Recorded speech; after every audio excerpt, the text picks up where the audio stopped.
Vamos a resolver esta armadura que se ve en la figura utilizando el método de nodos. Vamos a comenzar ahora con este diagrama de cuerpo libre, donde estoy aquí señalando que en la clavija hay dos reacciones, AY y AX. Y bueno, aquí en el punto D, fíjense cómo esta reacción en D es equivalente a un rodillo, y aquí estoy poniendo la fuerza, que es una fuerza normal a la superficie. Esta es, digamos, la ampliación de este punto de aquí. Entonces la fuerza, la reacción en D, pues tiene dos componentes, una de Y y una de X. Y adicionalmente estoy aquí considerando un ángulo de 60 grados, que es el que hace la reacción de el vector, digamos, el vector resultante con la dirección horizontal. Bueno, adicionalmente tenemos las dimensiones de 10 pies, es una armadura muy simétrica.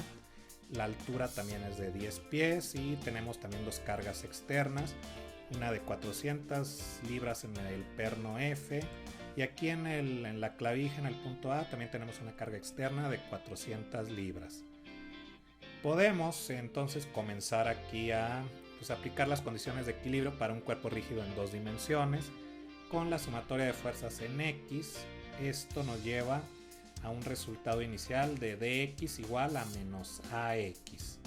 Quiere decir que esta reacción de x y ax deben ir en sentido contrario. Yo aquí en este diagrama las puse las reacciones en el mismo sentido, así que digamos que ax lo debo dibujar ya más adelante en sentido contrario. Ahora, la sumatoria de fuerzas en Y nos resulta en una ecuación con dos incógnitas de Y y AY, y podemos también hacer una sumatoria de momentos respecto al punto D, tomar como referencia el punto D y ponernos a sumar momentos respecto a ese punto. Y fíjense que aquí sí llegamos a un resultado ya muy específico, donde la reacción a Y es igual a 667 libras. Ahora, con esa reacción a Y podemos sustituirla aquí en la sumatoria de fuerzas en Y, y esto nos va a llevar a un resultado para la reacción vertical, que es la que hemos llamado dy, igual a 133 libras. Con esto, pues fíjense cómo sí estamos comenzando ya a juntar resultados para las reacciones. Solo que nos restaría dx. De estas ecuaciones, pues no, todavía no podemos encontrar dx, y si encontramos dx, pues vamos a tener automáticamente la magnitud de ax. ¿Cómo hacemos esto? Podemos recordar cómo funcionan las componentes de un vector. Sabemos que dy va a ser igual a la magnitud del vector d, es decir, de la fuerza de reacción d por el seno de 60 grados.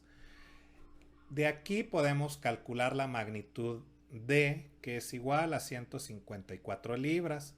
Ahora, con esa magnitud nos la llevamos a lo que sería la definición de la componente horizontal, o lo que llamamos dx, de esa reacción D, y hacemos esta operación: 154 libras por coseno de 60.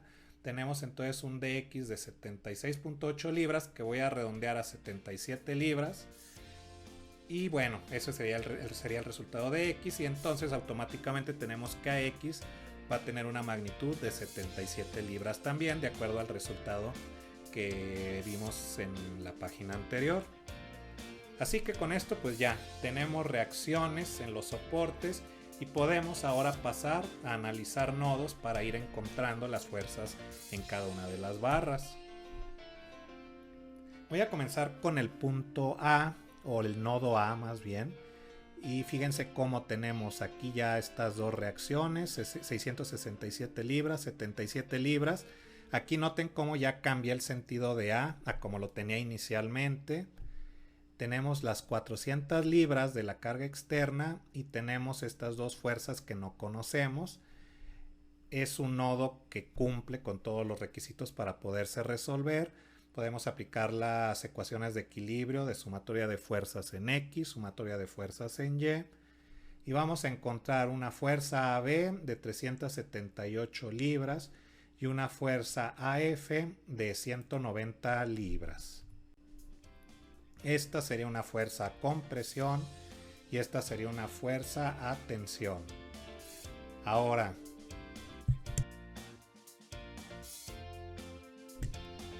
en el nodo B vamos a tener ya una fuerza de 378 libras a compresión, que es la que calculamos aquí en el nodo anterior, y tenemos dos incógnitas. E igualmente aplicamos ecuaciones de equilibrio y encontramos fuerza BF 267 libras a tensión y fuerza BC menos 267 libras a compresión. Ahora en el nodo F vamos a tener toda esta información con dos incógnitas y bueno, tenemos que la fuerza FC va a ser de 188 libras a tensión y la fuerza FE va a ser de 57 libras también a tensión. Esta información nos la llevamos al nodo C, donde aquí están 188 libras a tensión. Estas 267 libras son una fuerza que ya se había calculado en un nodo anterior y que sabemos que está con presión y por eso se dibuja de esta manera. Y tenemos estas dos incógnitas que se pueden resolver. FCD menos 190 libras, esto quiere decir que esto es una fuerza con presión. Y acá abajo la fuerza CE es una fuerza que es prácticamente de cero. Aquí hay un poquito de variación por el redondeo, pero podemos considerar que la fuerza CE es una fuerza cero, es decir, este es un miembro de fuerza cero, esa barra. Y finalmente en el punto E tendríamos la fuerza ED a la derecha menos las 57 libras que ya conocemos. Quiere decir que la fuerza ED es de 57 libras y está a tensión, y con esto pues tendríamos todas las fuerzas en la armadura del dibujo.